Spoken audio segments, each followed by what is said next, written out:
Assalamualaikum warahmatullahi wabarakatuh. Kita baca sikit apa yang telah disuarakan oleh Timbalan Presiden PAS Yang Berhormat Tuan Ibrahim Tuan Man.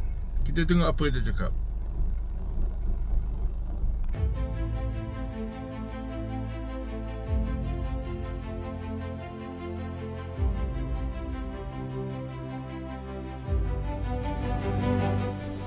Kita lihat tadi apa yang telah dinyatakan oleh Timbalan Presiden PAS.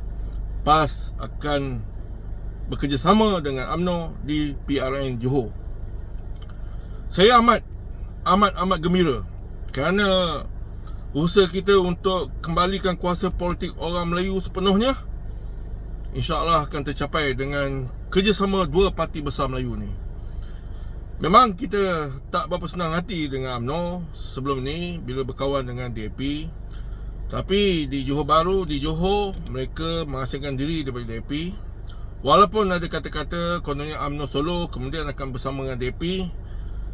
Saya percaya insya-Allah dengan kerjasama yang lebih nyata PAS bersama dengan UMNO, tidak seperti PRU ke-18 yang mana PAS berasingan malah letak calon juga menentang UMNO walaupun kononnya ada beberapa rundingan di kawasan-kawasan tertentu.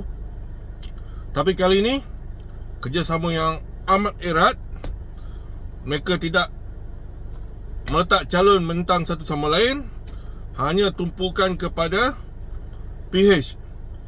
Ya, bersatu akan masuk calon, tak tahu atas tiket PN ke apa, tapi tak usah kira lah bersatu tu. Dia tak ada jentera. Bila dia tidak bersama dengan PAS, dia tidak ada jentera. Dia mengharapkan jentera daripada PKR, DAP, Amanah. Itulah bersatu.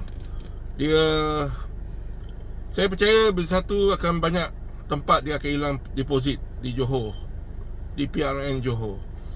Jadi saya cadangkan untuk menguatkan lagi kerjasama dua parti besar Melayu ni, kita perlu juga satu parti baru yang bakal diumumkan. Parti bukan parti baru, parti yang akan diambil alih oleh Datuk Seri Hamzah yang telah dipecat oleh PN ataupun oleh Bersatu, dan 19 MP bersamanya. Walaupun beberapa 13 orang daripada mereka terpaksa hanya boleh menyatakan sokongan kuat kepada Parti Hamzah sebab mereka digantung. Dia takut nak pecat, dia tersilap pecat 6 orang tu, yang lain semua digantung aja. Bersatu tak ada telok. Kalau berani, pecatlah MP-MP yang menyokong reset, yang datang program-program reset, yang bercakap dalam program-program reset. Pecatlah mereka. Tunjuklah kejantanan. You kata you tera, you kata you ramai orang. Kasih keluarlah ini 19 orang semua.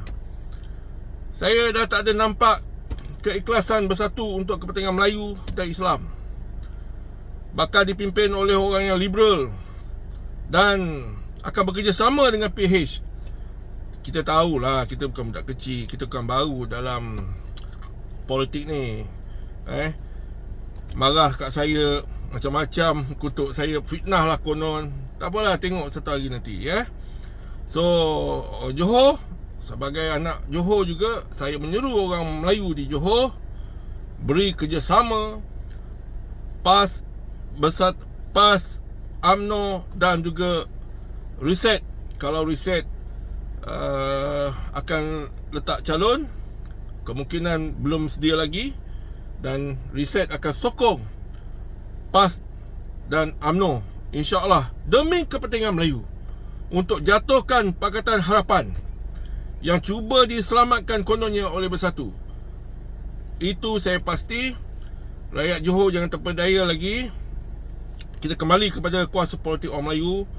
Bila kuasa politik orang Melayu kuat, besar seperti zaman Tuan Mahathir, negara ni boleh dikendalikan dengan baik.